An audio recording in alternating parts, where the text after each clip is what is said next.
create this, to bring it about.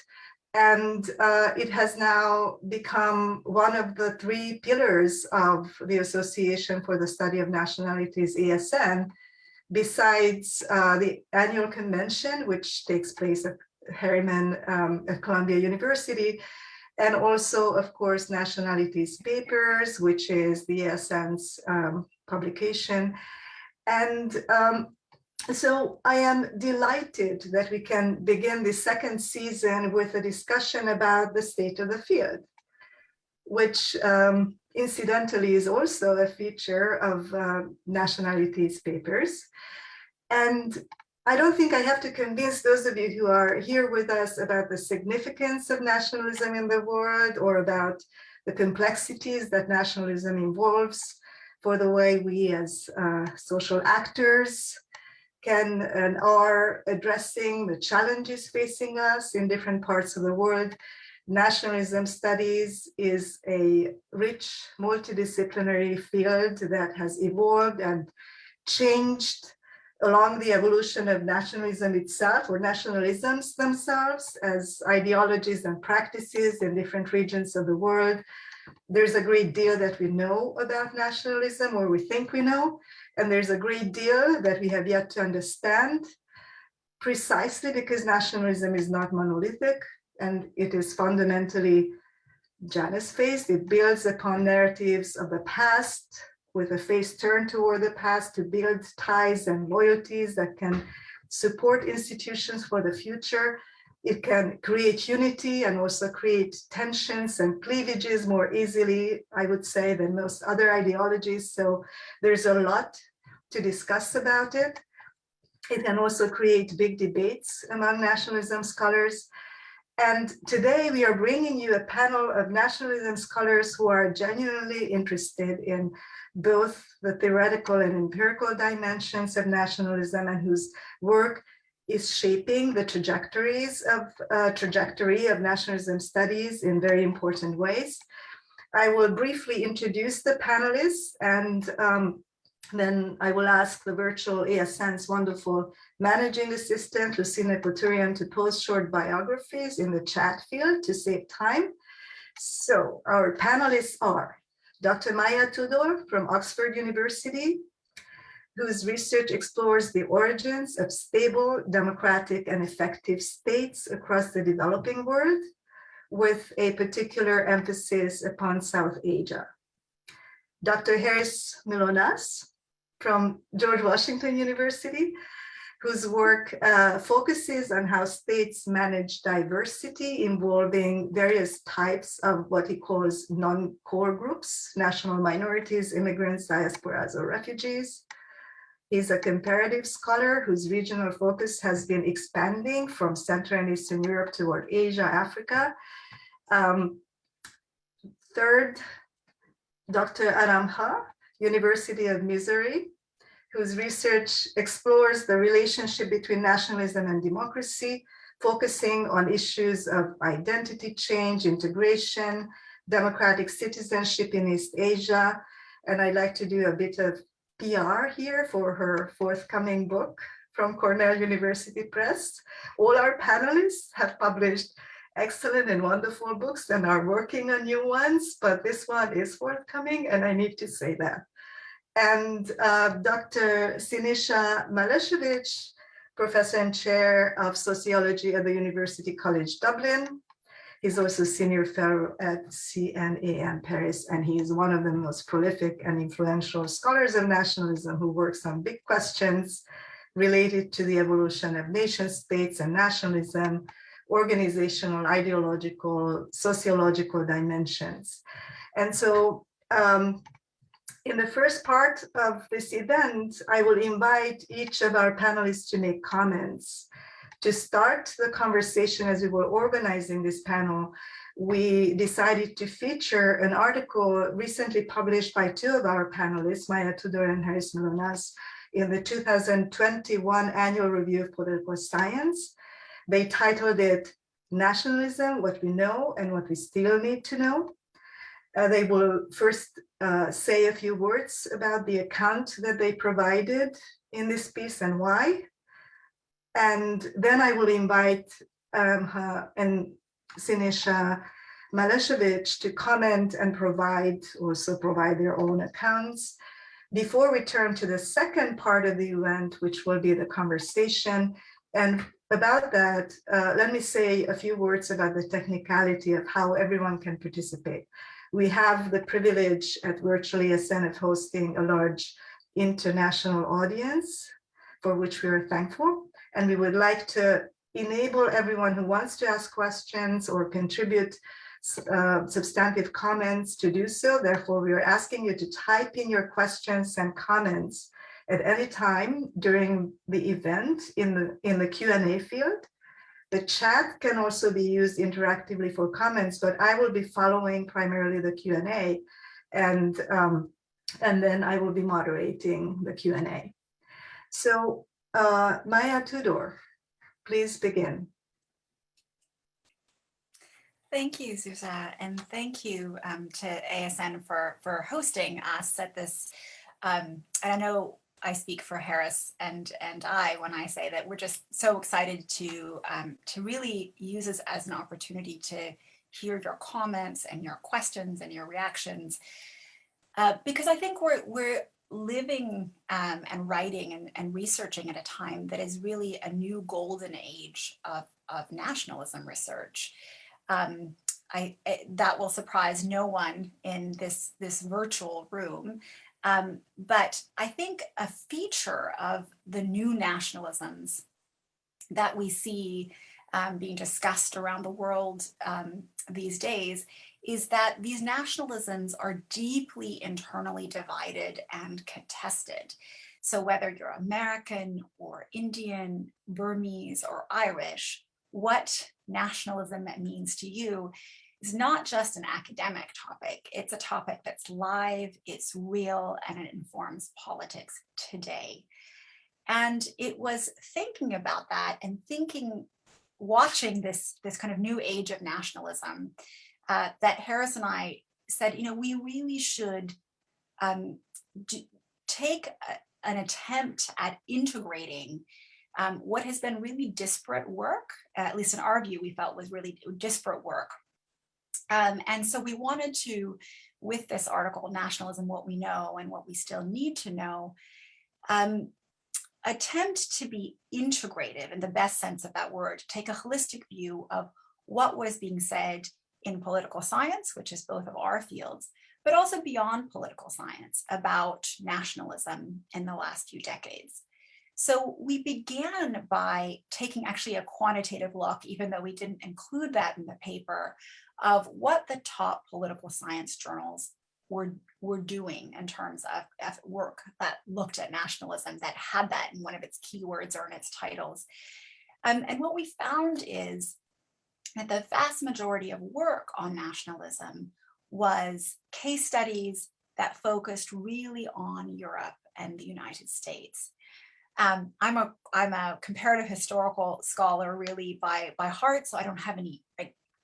We didn't have any issue with the case study approach, but I think that led us to have a number of conversations about the importance of work that was genuinely comparative, and the way that we could glean insights in new ways when we did work that was comparative of not just a few countries or regions, but the kind of the world in general.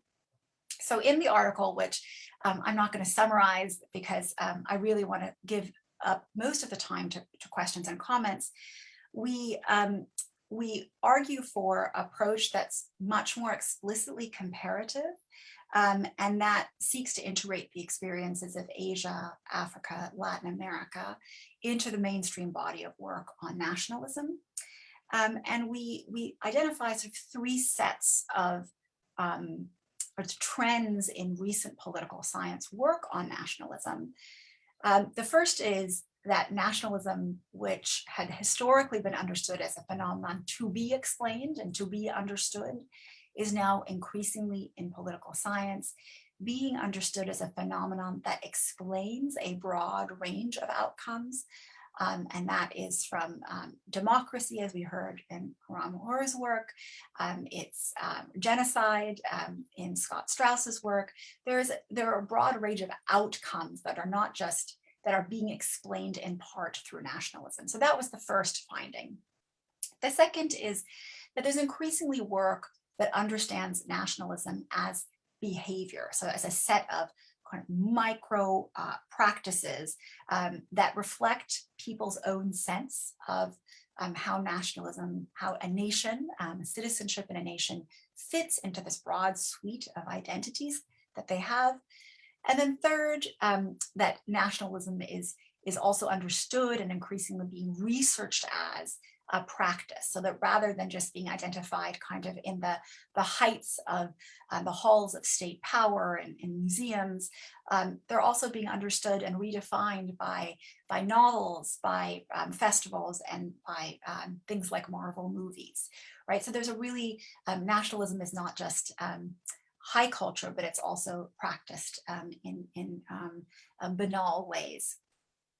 And then finally, in a section that has really been the part that has gotten the most comment, at least by my students as I've taught in part with this article, is that it integrates a set of insights from fields that are not political science. So sociology, anthropology, social psychology, evolutionary biology, and a few others. And it really attempts to take some of the insights and debates in those disciplines and bring them together with some of the debates in political science. And so, I think just to conclude, I think, we all understand that nationalism is here to stay. It's not going anywhere. And that to better understand it, we really need to do a better job of integrating both across methods and across disciplines.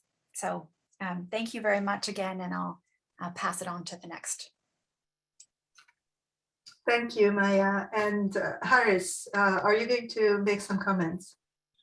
Yeah, we had decided that Maya would present the gist of the article, and she did greatly, a great job doing that. So I thank her for that. But I just wanted to add that already Maya and I co-authoring was already an attempt to kind of live up to the expectations of what our conclusion of the piece tries to say, that we need more cross-regional type of work, not because necessarily we think that different regions should have the same patterns or reveal the same insights, but exactly because that's the only way to know whether there are similar patterns or not. Similarly, we are coming from a different focus within the discipline. She's much more interested in regime type of questions. I'm much more engaged with nation building and diaspora policies type of questions. So there was a cross-pollination that naturally occurred. And in a way, our attempt to write this together was also trying to push that agenda further. Last thing I want to add, in terms of at least the motivations behind this, it was also that I think both Maya and I think agreed that there was almost a feeling that political scientists needed more exposure to other disciplines, as she implied, and that we were trying to kind of give a nudge to our colleagues to go beyond. And I'm sure our other panelists will give us a stronger nudge. I'm looking at Sinisa in terms of sociology, for example. We have created a little bit of a silo. Increasingly, certain subfields have decided to build on a specific set of thinkers and site-specific scholars to the detriment of other scholars and so on and so forth. So it was also an attempt to kind of reintroduce some of the names that we may have forgotten. And ourselves are not perfect in doing that, obviously. We can be criticized on that front for sure, but that was another reason why I wanted to engage in that. And I think we should continue in trying to do that. And I think today's webinar can give more of that, can help us pursue that further. Thank you. thanks everybody for organizing this. Thank you, Harris. And before turning it over to Aramha, I would like to remind everyone that you can type in questions, substantive comments in Q&A, and I will be reading them so that by the time we can start the Q&A, there will be some questions there. Thank you. Thank you, Zsuzsa, for keeping to the Korean pronunciation of my name, which is a joy to hear. Thank you to the ASN community for having me. I'm really honored to discuss this important article, and my comments are really based on the firm belief that this is going to be a foundational text for the next generation of nationalism scholars and come to shape, the questions that they're going to ask, but perhaps more importantly, the way that they go about answering those questions. So I have 3 points to make today, and most of them are a reaction to the article, but really to the state of nationalism scholarship that the article so well captures. The first point is, and we talked about silos, is about methodological silos.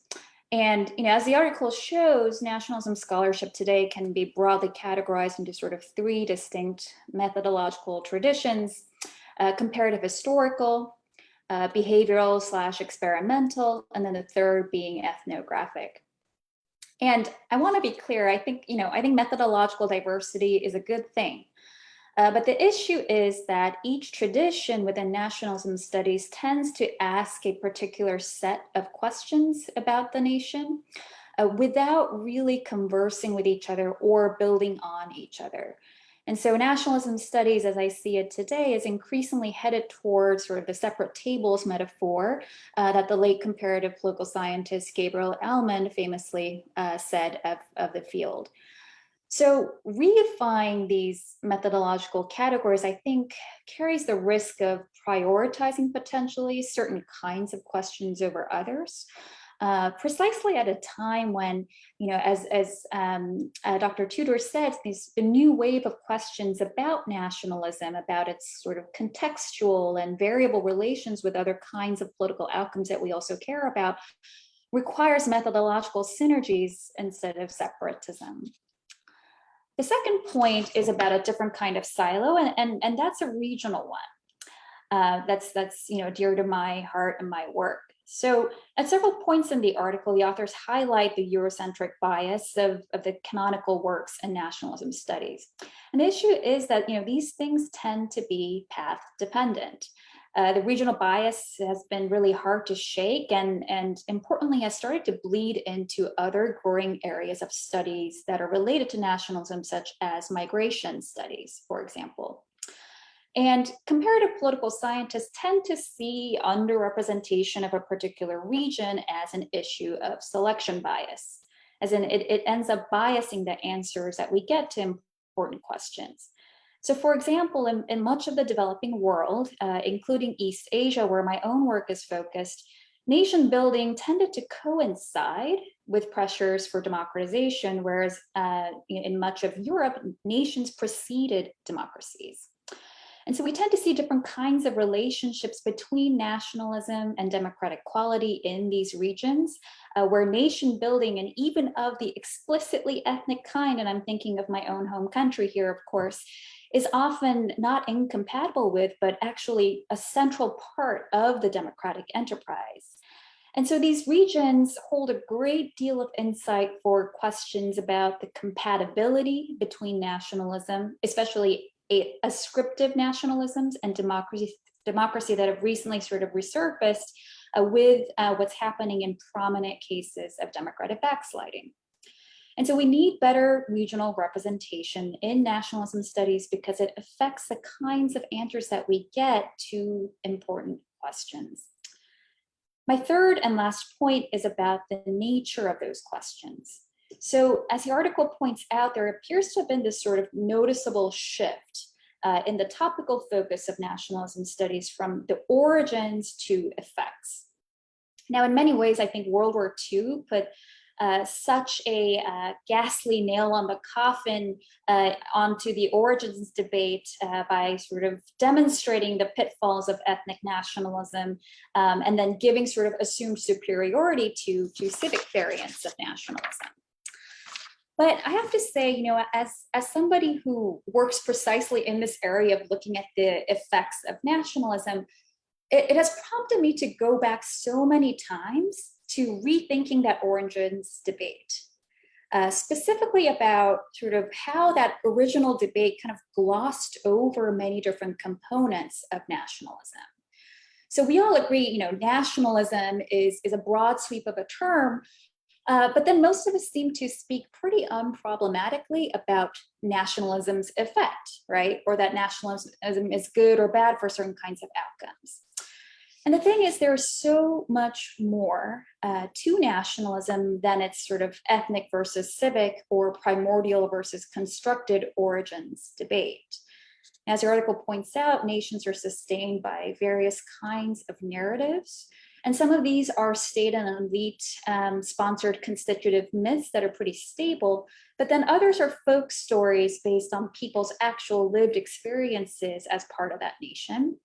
And the latter kinds of stories my own work finds spell out different kind of historicized relationships between the nation and other groups, such as national enemies, national friends, and also the state that houses that nation. And it's this relational aspect of nationalism, a part of, I think, the origin story that kind of got overshadowed by the ethnic versus civic debate, that is intimately related to understanding nationalism's very diverse effects. And it begs us to really be precise, the next generation of scholars to be really precise about what aspect or what level of nationalism we're talking about when we use phrases such as nationalism's effect. You know, a sense of national pride can behave and manifest, I think, in very different ways, depending on that nation's relationship to the state, whether it's seen as part of that state or excluded from the state that it calls home, for instance. So, you know, parsing out these definitional nuances isn't really just a matter of semantics. It's a critical part of theory building that I believe ensures that the future of nationalism studies remains constructive, remains inclusive, and ultimately, you know, provides a much more accurate picture of just, you know, how this powerful force can operate for the good as well as the bad. Thank you.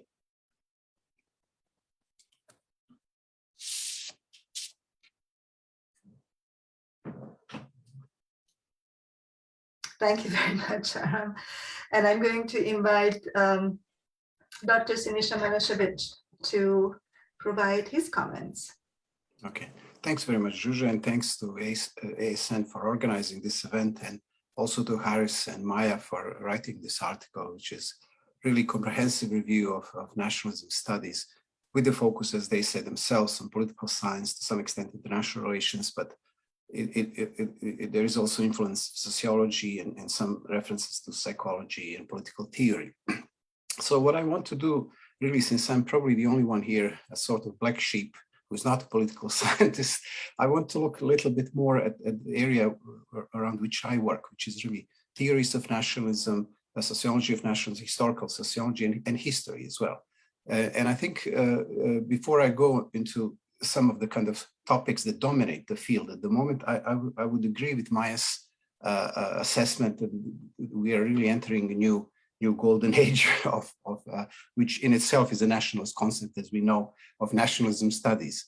I mean, nationalism studies, you could say, are very recent as a kind of structured way of systematic way of studying nation states and nationalism. We have obviously individual scholars all the way to Lord Acton and Meinke and Renan and Cohn and Keddery, but it's really these foundational books that Harris and Maya are referring to in you know, they were all written in the 80s, mostly, you know, Gellner and Anderson, Hobsbawm, Armstrong, Greenfield, Smith, Kroch, but they were not really even then recognized as a foundation of a new discipline. It's really the 1990s that gave impetus, particularly the collapse of Soviet Union and collapse of Yugoslavia, where attention has shifted more in that direction. And that provided even some financial support for establishment of nationalism studies. That was the case in LSE, for example, and ASN, and I think the ASN also has benefited in some respect from this tragedy, ultimately, if we must say so. So what we see from 1990s onwards, we see kind of development of these different theoretical traditions, fairly established ones, the perennialism, Hastings, ethnosymbolism of Smith, Hutchinson, and lots of different modernist traditions, Mann and Bruley, and obviously Gellner, Anderson, and so on. Then beginning of this century, what we see again, certain shifts in theoretical debates, which moves away from what Arma was talking about, the kind of the question of origins, how old are nations and nationalism, which was quite kind of big topic in 1990s. Another big topic in 1990s was the kind of the sources of nationalism. Is this an economic force, something to do with capitalism and modes of production? Is it a political force, something to do with the state, the character of the state? Is it a cultural, ideological force? This is what ethnosymbolism has emphasized, the role of myths and memories and kind of the ethnic origins of nations and things like that.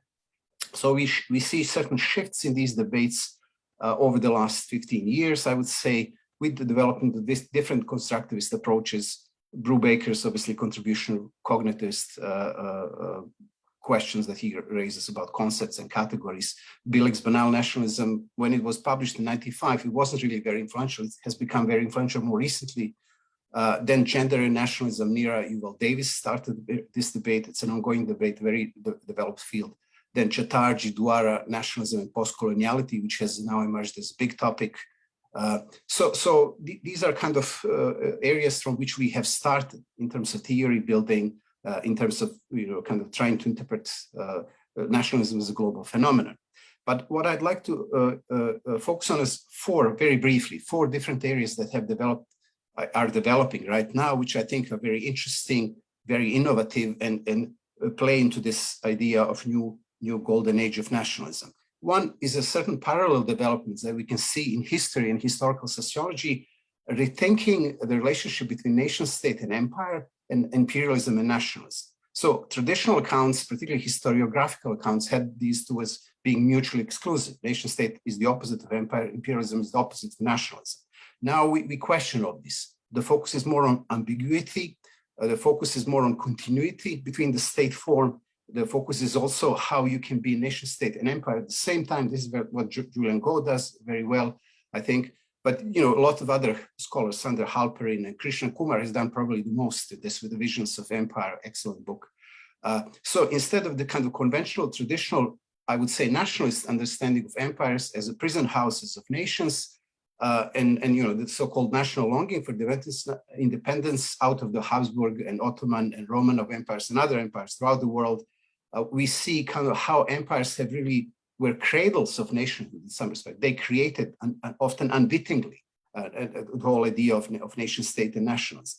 A lot of kind of good scholarship from historians like Peter Judson, Tara Zahar, focuses on the notion of national indifference. Very good work, mostly in the context of former Habsburg Empire. And national indifference is seen as not something where people have not become nationalized, but it's actually a reaction to the nationalization. People who were loyal to the empire couldn't identify with the category of nationhood that was emerging and dominating and so on. So this is really a lot of really good scholarship in this respect. So this is one area which I see is very promising, very vibrant. Second area, which is something that Harris and Maya talk about, is everyday nationalism, very rich, expanding, but it's also developing in different directions. I think the everyday nationalism in sociology goes all the way back to very developed field, which is sociology of everyday life. So this is something that has been studied in sociology for many years, going all the way back to Lefebvre and Shegloff and Bourdieu, even Garfinkel's breaching experiments, ethnomethodology, where he was kind of trying to show how, a lot of what we do through routine, through habit. So kind of having these breaching experiments which suddenly interrupt actions and way how people phrase things and how address each other. This is something which is very useful for the study of nationalism. This is what John Fox has done. He's written a few articles really using these Garfinkel's breaches and experiments to show how nationalism is normalized and naturalized, how the whole idea of national habitus operates.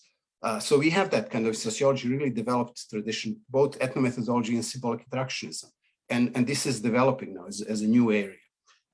What's missing here, I would argue, is more historic take on it, because everyday nationalism or banal nationalism doesn't emerge out of nowhere. It is linked to particular structures. It's often very much, reproducing already powerful institutions and structures that are in place. So the work done by Fox and Miller, Idris, and Skay, and Antonich, and other focuses on these kind of micro level contexts, but what's needed is also the meso and macro level to understand how we move from banal to aggressive nationalism, because this is a process that is worth exploring, and I don't think that has been explored much. The third area which I would emphasize as a kind of also promising and developing is the relationship between nationalism and organized violence, and I think Maya has mentioned that also. So here we have a link between nationalism and war. Wimmer obviously has, you've talked about this briefly, but others have done. John Hall and I have edited a book on nationalism and war a few years ago. John Hutchinson has also written on nationalism and war more in the cultural context, cultural nationalism. Then we have a relationship between nationalism and revolutions. Very good book by George Lawson on revolutions. Doesn't focus exclusively on nationalism, but nationalism is present. And you see how a lot of revolutions have nationalist underpinning, even if that's not explicitly the case. Nationalism and genocide, again, Maya mentioned that. Very good, starting from Bauman's book on Holocaust, but the dark side of democracy, Michael Mann and Martin Shaw in sociology has written a lot on genocide, nationalism, and terrorism and nationalism, also interesting topic. Secular forms of ideology, how they link with terrorism in opposition to kind of more religious discourses, because these secular predate them, and technology that was later on used by kind of more religiously inclined terrorism tend to be very much also framed around something that was developed by nationalist movements and things like that. So that's important on the kind of macro level. On the micro level, in microsociology, we have a kind of Durkheimian influences on, how nationalism is becomes instantly form of collective effervescence. Randall Collins has written really well on this way, and I also write about the importance of micro-solidarity in the context. So sociology of emotions is really important, and that's a wide, really developed area in sociology. How is emotional dynamics generated? Because nationalism, we do recognize, is very much an emotional force, but it's not easy to study this. How fear operates, how shame, pride. You can study that through surveys, but that's not really how emotions work. We need something more dynamic, and they change constantly. It's not easy to capture emotions.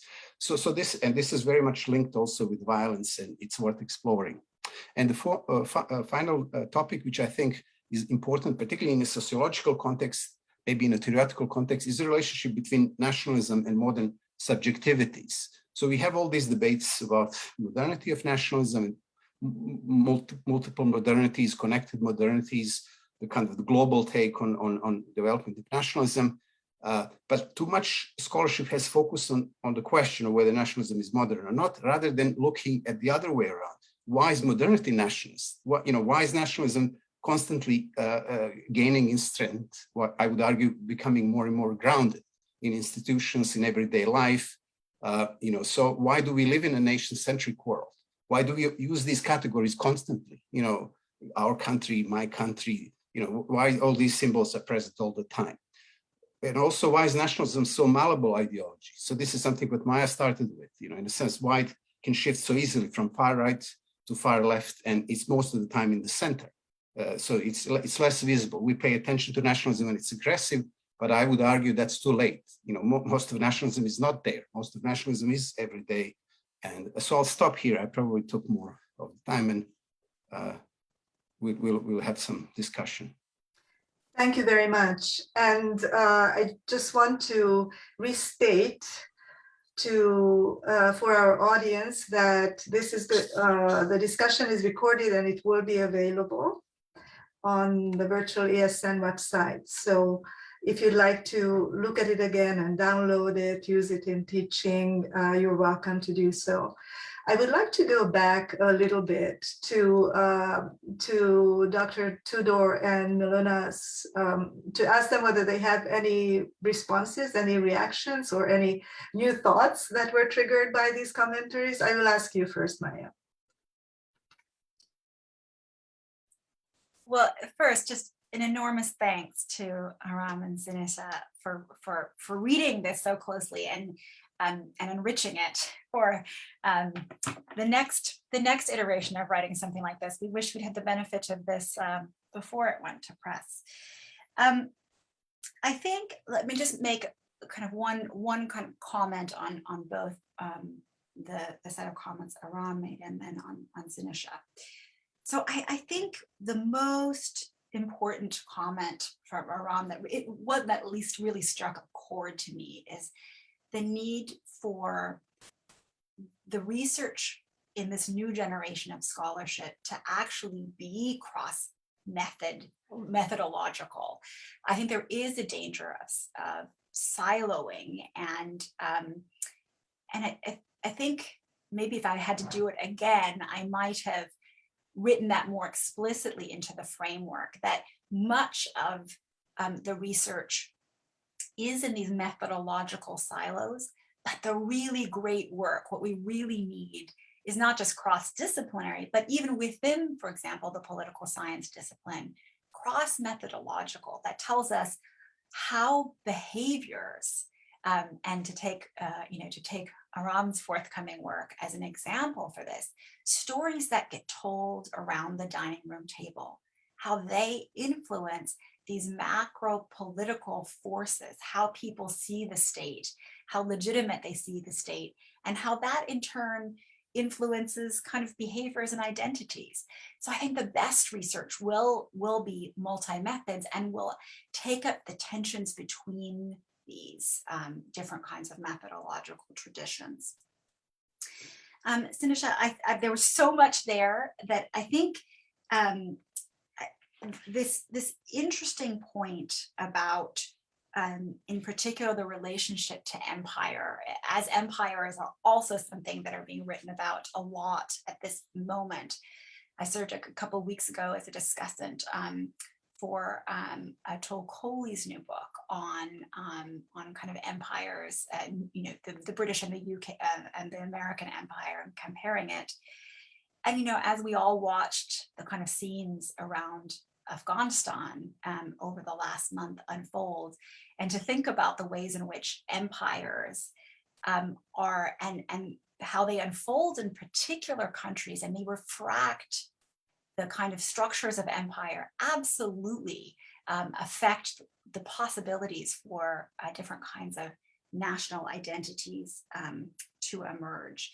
So I think those are some really interesting comments, and I hope you can send some of this to us so we can incorporate some of this. But thank you very much. Thank you. Harris, would you like to add some thoughts? Yeah, amazing again comments. Thank you, and from the participants in this, the attendees, as they called in Zoom language. We're gonna get to that, I'm sure, soon. In terms of the points that were raised, I wanted to first of all say that obviously you can't do that in an annual review article, right? The best you could do is like some programmatic language there. We had some language that we decided to not put here, but probably will be in our co-authored book.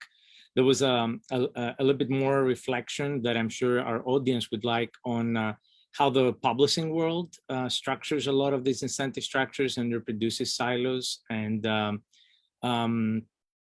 not necessarily always intentionally. I'm not saying that this is always an issue of gatekeeping, although it sometimes is. But there are these considerations, right? If you were to do some of these things that we're suggesting, what would be the journal you can place your work, right? And is that a journal that is ranked high enough, right, to be? I bet we will publish it in nationalist papers, but will that give you tenure at certain departments or not, right? So I'm sure some of our audience is having such considerations. we obviously are approaching this from what is best for knowledge, but we shouldn't forget that there is also a discipline, and you know, the sociologists in our group probably can speak more about the sociology of professional associations and the whole idea of how paradigms are being reproduced, right? Sociology of knowledge, let's say. So from that perspective, I think there are bigger impediments than we can address in one article. Of course, all of us are part of this process as reviewers, as editors, as associate editors. So this is something to reflect upon, and I'm wearing this hat when I'm talking about this, right? So I don't know if you want me to add anything more, but I think that answers some of the questions. Thank you.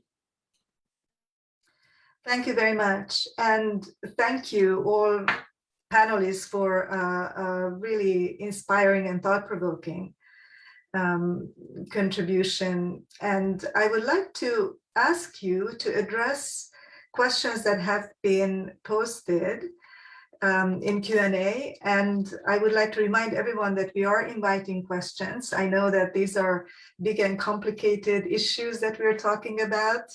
It's sometimes harder to articulate questions about these, but I can tell that the questions that have been typed in are already addressing some of the most difficult issues that nationalism studies scholars are facing. And one of them is this question of that was given to us by Daniel Nirenberg about, you know, who's talking about nationalism and issues and these questions from the regions about which we are talking. So I wonder whether Professor Tudor could say something more about this. Yeah, sure. I think this is a broader question about not just nationalism, but this is a broader question about, you know, academia. And I am part of actually a university commission that's talking about decolonizing the curriculum, and the debates rage fiercely about that and what it means to decolonize, and it sometimes means geographic diversity. It means also presenting a series of perspectives that are not just an entirely by scholars trained in one tradition or from one region of the world. But, you know, just as Harris was speaking about gatekeeping by the journals and the kind of publishing world that gets one tenure in kind of these top institutions, I think there's some real questions to be asked, and I think that's probably beyond the question of national studies, because it's something that we have to ask more broadly about the discipline. And I think we are beginning to have conversations about how one does produce knowledge that is reflective at minimum, but actually it needs to go further and actually engage local knowledge scholars who may not be coming to some of the institutions that we are all at, which after all are in Europe and the United States, and therefore by them are highly likely to represent people from those regions because of the gatekeeping, the ways of these institutions themselves gatekeep. So that's I think probably not the question that the panelist was asking about, but I think that is the right level at which to ask the question. It's not just about this discipline, but it's about I think the institutions gatekeeping the very structure of academia. Knowing Daniel, I think he actually meant it at that level, but yeah. Not only that, he also sent you a chat message, Maya, to say that he's thankful for addressing it at the higher level, and it is indeed something that is addressed at research universities, I think, across the board, including Queen's University. This is high up among the issues that we are trying to tackle together, and it's not an easy one, about how to achieve decolonization in our disciplines, while at the same time we also want to enable people, junior scholars as well as our students and graduate students included, who are intent on and passionate about pursuing academic careers and scholarship, to gain those skills and place their research in the places that will make them visible and accessible to a broad readership and audience. And we do know that the production of knowledge itself has a particular history that set boundaries that are very difficult to decolonize. It so happened that a lot of the publishing, the academic publishing world, remains centered in the UK, for example, and for the English speaking and writing in English scholars. And so this is again something that is part of the institutional history that has to do with state making as well. So none of this is entirely separate from the state building and nation building history that our field addresses, but it's also a larger, bigger question that has to do with how we produce and how we communicate knowledge and how we make it credible. So I wonder whether, I know that Dr. Ha wants to say something about it, so I will turn it over to her and then also to Professor Milosevich next. So, this is something that I feel very strongly about, and I want to make say two quick things about it. The first is that, the decolonization of the syllabus and knowledge reproduction, it really, I think, starts with folks who are working in these regional silos, sort of the minority of faculty. And the comment was made about sort of white men, but I think that's maybe perhaps a little bit too narrow way of thinking about it. It's sort of this idea of nativist scholars being able to say things about their regions.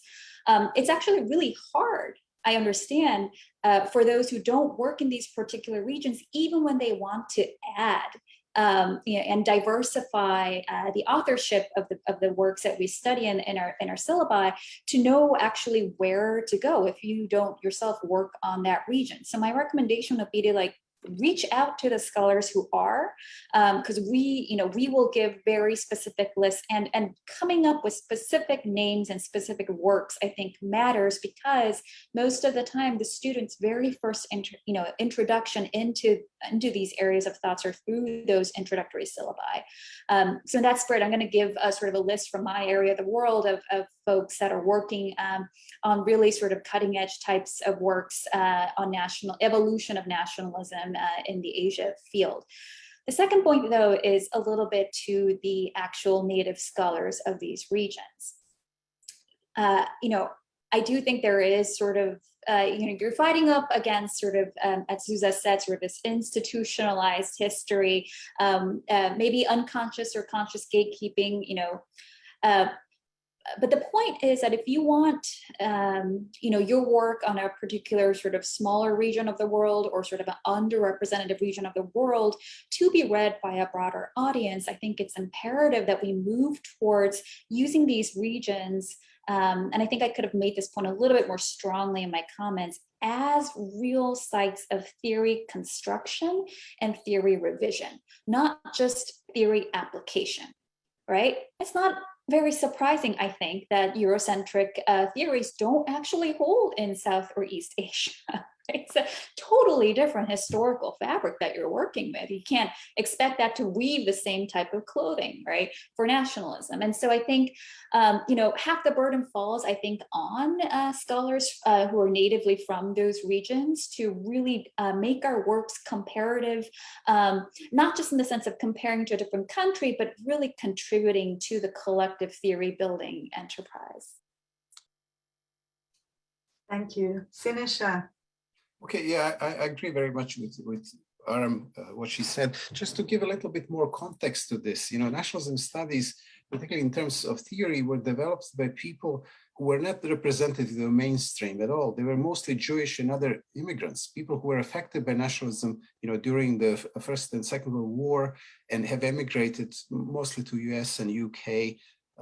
So it is interesting. There were a number of articles written analyzing biographies of the scholars of nationalism. So they don't really represent the mainstream in many respects. So what's happening now, we have a new generation, maybe already third generation of scholars from all over the world.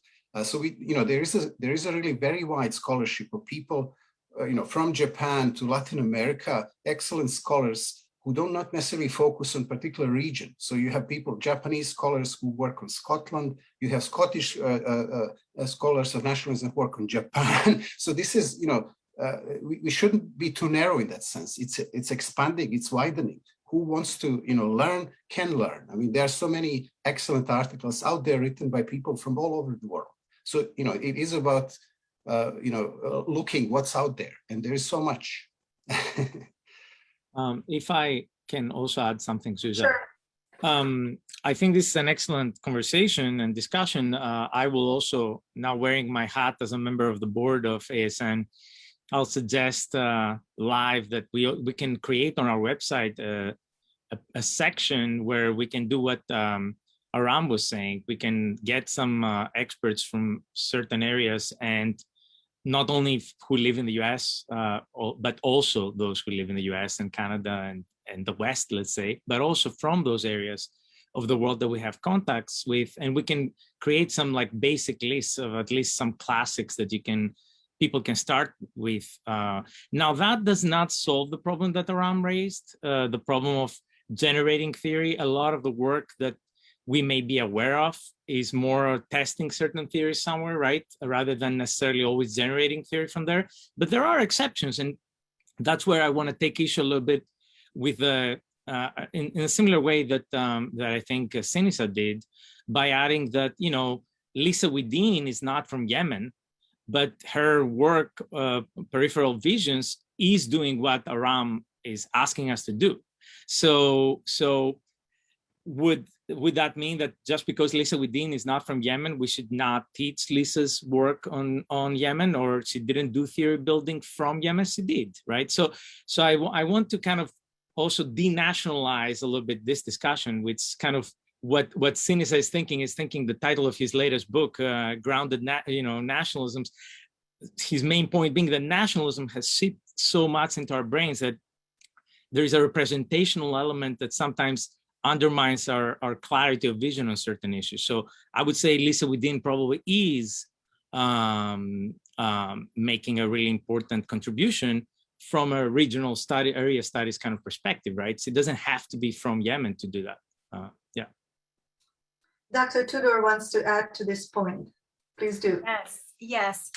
Harris just made the point that I wanted to make, but I wanted to put a kind of nice edge on it with my own experience. So as someone who works on South Asia, in a time of rising kind of ethno-nationalism in India in particular, I often get asked the question, how can you speak to the experience of nationalism in South Asia? And the reason that that gets said that is because I sound American and I don't look Indian.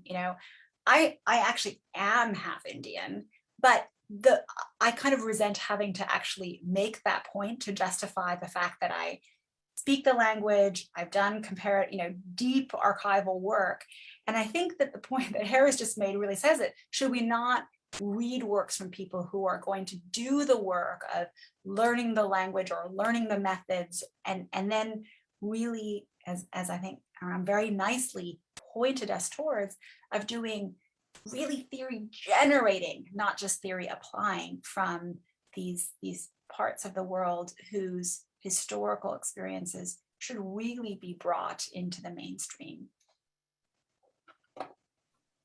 Thank you. I'm going to take a question that I find particularly interesting, which is a question about which notions currently widespread in nationalism studies do you most strongly disagree with? And I'd like to give you a little bit of time to think about it, but I'm hoping that we can start discussing this. Maya. So I'm not going to name any names, but there is a there are some pieces in the field that add substance to the claim that nationalism and patriotism are two different phenomena.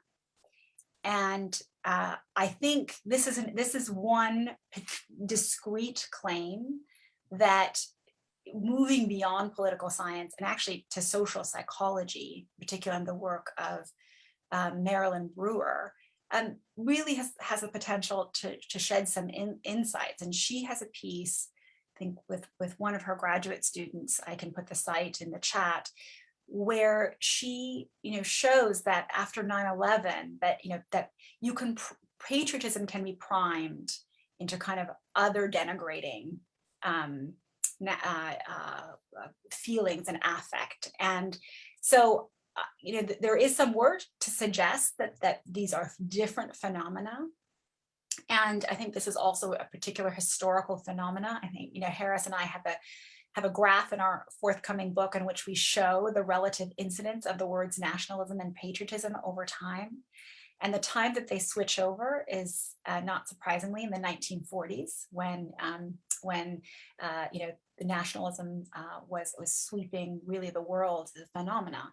So that's a kind of really discrete answer, I hope. That's a very, very good one. And it also brings us back to the bigger question of how it's all related. Nation building is related to territoriality, right? Because if you accept as a first instant argument that nation building does have to do with territoriality, then it's very difficult to argue that it should be separated from patriotism entirely, I would say. So who wants to go next? Maybe Harris? Yeah, so I wanted to also address Sener's question. I'm trying to slowly kind of go through. Sener Aktürk was asking some statistics from what we did with Maya. The answer is that we have presented this. I don't have them now. I can email them to you. In my coding, it was maybe 10 articles in the past 20 years were directly about nationalism. In the top journals, 10 to 15, it was kind of like the range.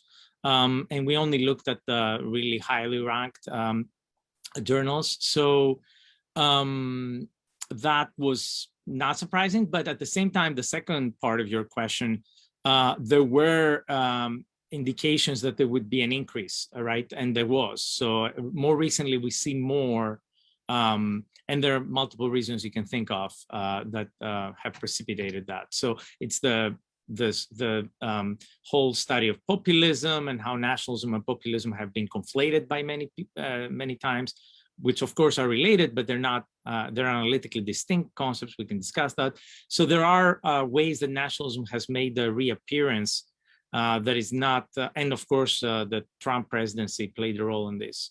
So there is a increasing, yeah. Harris, are you going to also tell us about something that's currently used in nationalism studies that you would like to see go away? You know, I'm the type of scholar who believes that you know, knowledge is power. So I don't know why you would not teach even something you want to criticize, right? If I understand the question correctly. So in a way, I think I'm more saddened by the fact that we cannot really get our heads around solving the problem that is a serious problem of better representation, theory building from the periphery, and so on and so forth, which are genuine problems, I think, really important problems. I think that's a harder problem to tackle in one go, right? Rather than the easy thing of like, censor something or, now, I think what the spirit of the question, I may be not doing justice to the spirit. If the spirit of the question is that maybe some type of method-driven works are problematic, I agree with that. Yeah, there are, I think I often read, and especially when I had to do that survey with Maya, there were some articles that I thought the authors couldn't care less about the topic. They just found cool data, or they had a hammer and they used it, or they could do a really neat experiment. Sometimes there are some articles like that that I wouldn't teach necessarily. I think they're not necessarily, but even those articles sometimes can bring up some intuitions or insights that even despite the intentions or the motivations of their authors. So again, I would stand with the fact that, you can criticize it, right? Rather than exclude it. Of course, there's only so much time. So I don't know what others think. Right. So I'm going to ask you to answer two questions. One of them is a specific question that was directed to you, to speak a little bit more about what you mean when you mention the levels, types of nationalism that the new generation should pay attention to. And this is coming from a PhD student in linguistics from Brazil.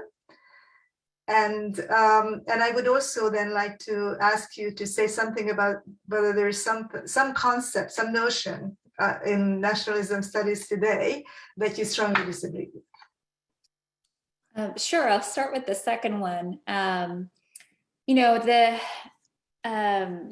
idea that ethnic nationalism or even just strong nationalism is something that needs to be contained in order for democracy to flourish. I don't think that assertion is wrong. I just think that it depends,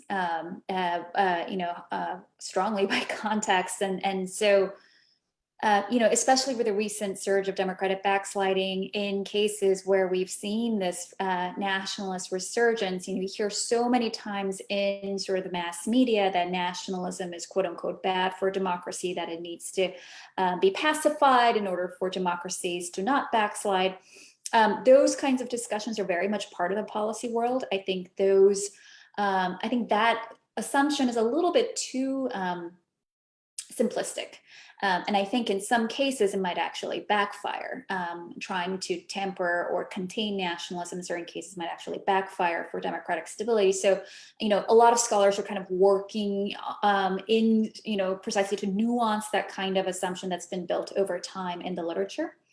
To answer the other question about different levels or aspects of nationalism, I'm thinking about, and one of this was in the article itself, about sort of elite level versus mass level nationalist discourse, right? So you can have instances where, for example, elite partisan factions are very much competing with each other because they see themselves to be part of, advocating for two different nationalist visions. But then, discussions about who we are as a nation to be actually quite homogenous in the mass level of the citizenry. And those two things, right, they're both part of what makes up nationalism of that place, can have very different effects, political effects on, quality of partisan competition, democratic stability, a willingness for citizens to sacrifice for that country, all of those things. So there's elite versus mass level discourse, kind of related to that, in the things that I work on, sort of the constitutive myth, right, of who we are, like where do we come from and who we are as a people, that are actually quite, and I'm thinking of Gerard Bouchard's work on sort of Quebecois nationalism and national stories here, very much sort of this idea of that's the master level myth, right? And those things are quite stable. But underneath that high level, there are these everyday stories that people tell about what it was actually like to be a member of that nation through a particular crisis moment, for example. How do we overcome it, right? Who helped us, right? Who helped us out, and who turned their back on us once we looked like we were failing? these types of stories are quite distinct from constitutive myths because they do the work of explaining not who we are, but how we ought to live, right? How we should treat certain groups, what we owe or what we don't owe to other groups. And that has tremendous effects on everything from, co-national, sort of altruism towards co-nationals, but also all the way up to international relations between different nations.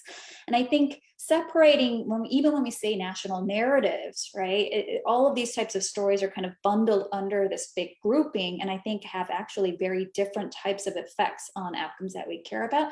So just, trying to be more precise as a sort of scholarly discipline on how we define these sort of more amorphous terms, I think can actually help us be more constructive in terms of generating interesting theories.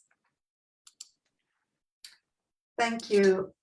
Professor Milosevich, do you want to address the question? I am going to actually invite you to answer two questions.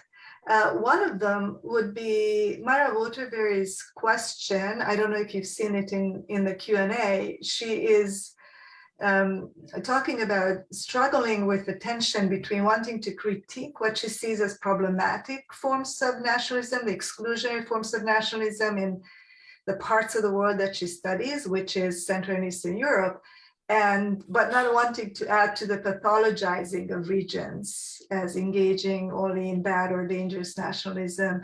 And this is, of course, a good continuation and a follow-up on what has already been discussed about how we are branding nationalism as bad and unhelpful for the good things that we like to see, which usually have to do with peace and democracy, democratic government. So there's that complex question. And then I'm also going to ask you to say something about whether there's some notion out there in nationalism studies that you disagree with and you'd like to highlight that for us. Okay, thanks, Zsuzsa. So to answer the first question, I think it's a good question, but I think it can be framed slightly differently, because I think if you come from a more sociological approach, you can study nationalism as a sort of it's not neutral, it affects you. I mean, all of us who grew up in that part of the world were affected by nationalism. I started studying nationalism not because I liked it, it forced me to leave the place. But then after many years, you realize that nationalism is everywhere, and that's the main thing. You focus on these comparative analysis, you see that, so I look at nationalism almost like a gravity. It's a phenomenon to be studied rather than being bad or good, because, it can easily, historically, if you look at it historically, it started off as a very much a liberal project in 19th century, aligned with the kind of very progressive agendas, and then shifted by the end of 19th century, we went into the direction of imperial and racist and eugenic-oriented nationalism, and ending up with the Nazi project and everything else. But then in the 1950s, you saw again post-colonial nationalism, very much kind of left-wing. So nationalism is very plastic in that sense, and I think one shouldn't be afraid of studying particular region and generating findings which might be depressive, at the moment. But that's present everywhere. So it's the focus on universality helps us in that sense. It's not unique. It's not distinct. No region is unique in any respect. We are all share this experience. Nationalism is a global phenomenon.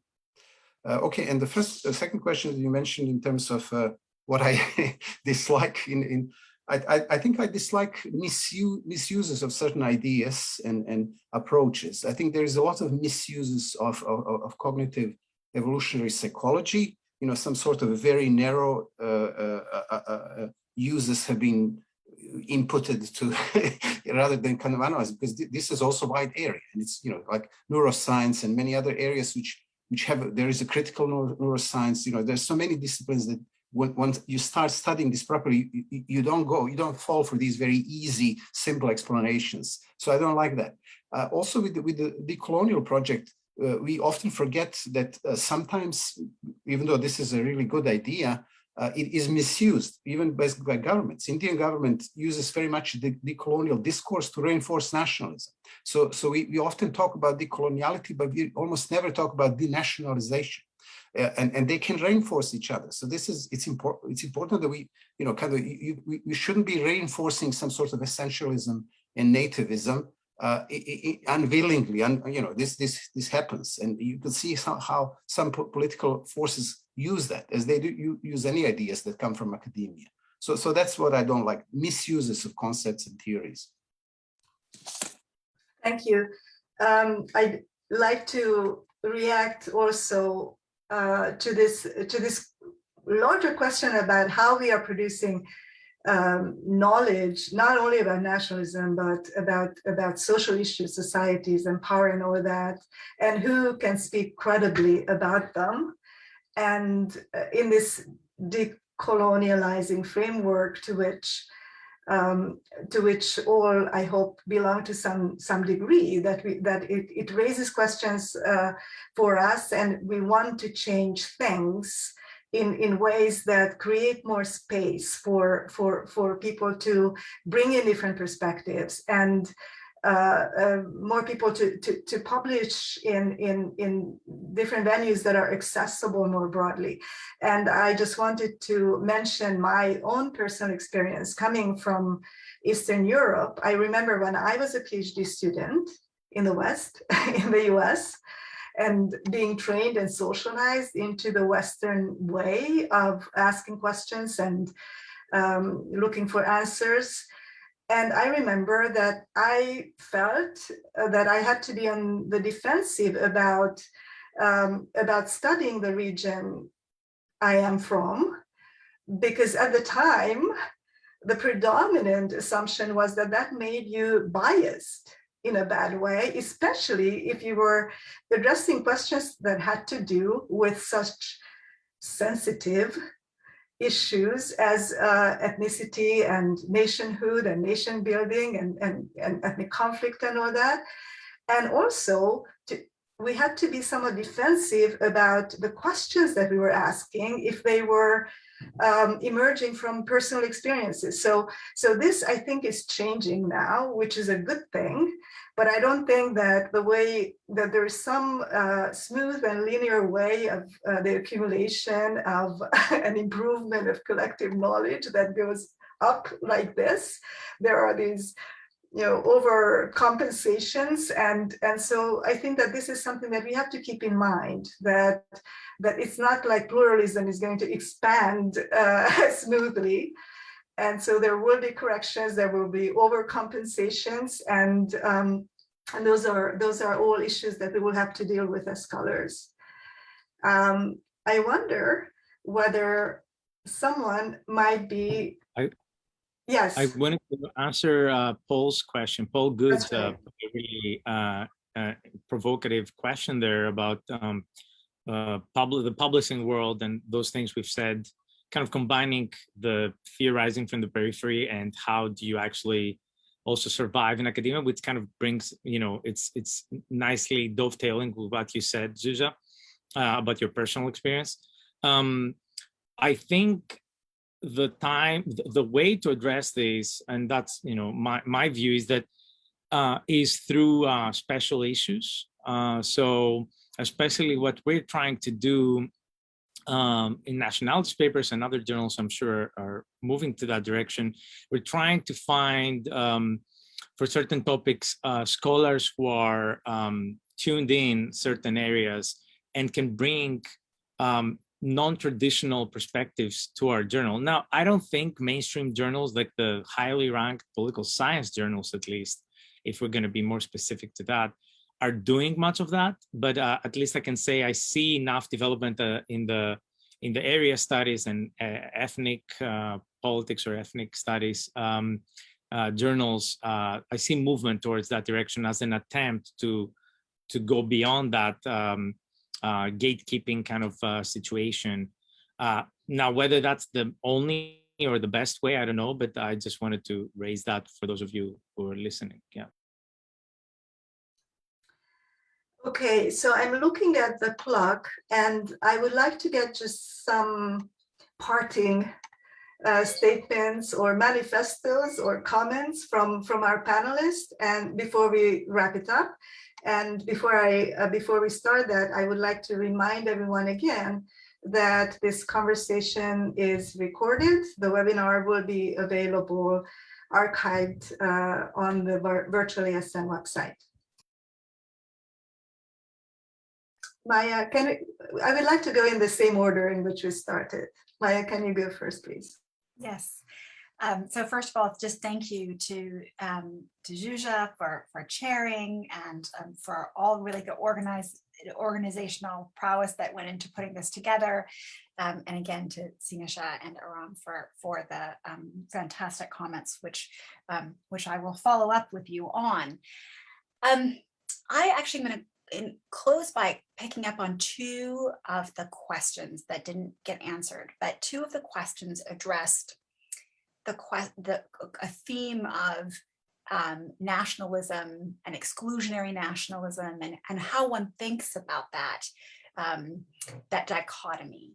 And one thing that I have just really started to think about in this context, or to frame, one of the ways I frame discussions of nationalism is that I say, look, all nationalisms have the potential to exclude. As the most inclusive narrative of nation excludes non-nationals by definition. And that not only is that, I think we ought to get a way of thinking about the normative content of that as much as we can, because all groups, nationalism as a group, inherent in groupness is exclusion. But that doesn't mean we reject all groups, right? And I wrote in this recent piece, we love our children uniquely for the unique characteristics that they have. As Romeo and Juliet teaches us, that love can go horribly wrong in a kind of broader context. But that doesn't mean we should reject love for our children. And the world would be a poorer place if we didn't have unique and particular love for our children. So I think we need to kind of stop thinking of nationalism in those dichotomous terms and start answering questions that begin with under what circumstances, at what level, context-specific questions, rather than questions that play to these easy dichotomies. Thank you, Maya. Harris. Thank you. This was great. Again, thanks for organizing this. I just want to add that, again, with my hat as a researcher, I'll try to do more, but with my hat as an editor-in-chief, even more towards the direction we discussed. And I think this is important to have such discussions, and it gives you impetus for more action towards this direction. So thank you. Yeah. Aram. Thank you for having me. I think the takeaway that I'm actually walking away with is that, you know, like with great power comes great responsibility. I think, you know, Maya's point that we're in this sort of new golden age of nationalism studies. It's you know, it's kind of back on the scene in a way that it hasn't really been since World War II, I think. But, you know, all of that excitement also, I think, generates a great deal of responsibility as scholars, again, to, you know, be precise about what we're saying, to have the courage, I think, to rethink canonical works and how they apply differently to your regions, and then to use that knowledge towards actual advancement of our understanding, you know, not just to knock previous works down, but really to build on them in a way, you know, so much has changed since those canons were written, and to be mindful of that, along with the excitement, I think, is what I'm walking away with. Thank you. Sinisha. Just to say, I mean, again, thank you for organizing this. I think that, you know, this is a huge topic that we could go in so many different directions. And I was just thinking a little bit about, you know, which areas we haven't covered and which are emerging, and let's say nationalism and new technologies, you know, social media, nationalism and artificial intelligence. Paul Good has written a nice piece on that. digital nationalism, nationalism in environment. Daniela Conversi has written on this extensively. Nationalism in sexualities, nationalism in religion, nationalism in stratification, nationalism in race. There's so many areas now that are part of this kind of new emerging age and new generations of people who will be studying nationalism. So I'm very hopeful for nationalism studies. And those are excellent parting words. So the summary, the state for this panel. Thank you. the state of the discipline is strong, as they say. The Yes. state of nationalism studies is strong, ladies and gentlemen. And thank you, Professors Maya Tudor, Harris Mylonas, Sinisha Malishevich, and I'd like to see you back. And I thank also our audience for your engagement, for wonderful questions, and apologize for those that we have not been able to take and address. I have to put on my Director of Virtual ASN hat now for just 2 seconds and let you know that our next public event will be on September 30th, same time. This is our temporal territory, I suppose, on Thursdays, 1 o'clock to 2:30 EST. It will be focused, so that panel will be focused on memory wars in the post-Soviet region, actually Central and Eastern Europe. And for more specific information, go on Virtual ASN on the website and you will find it there. And I also have to say, as part of the ASN leadership, that if you are not yet a member, please consider it. I'm not going to say more about that, but please do consider it. This is a wonderful international community and we would like you to be part of it. And so please just visit our site and have a great time and study and think about nationalism. Thank you, everyone. Thank you, Zsuzsa, as well, for sharing. Thank you. Thank you.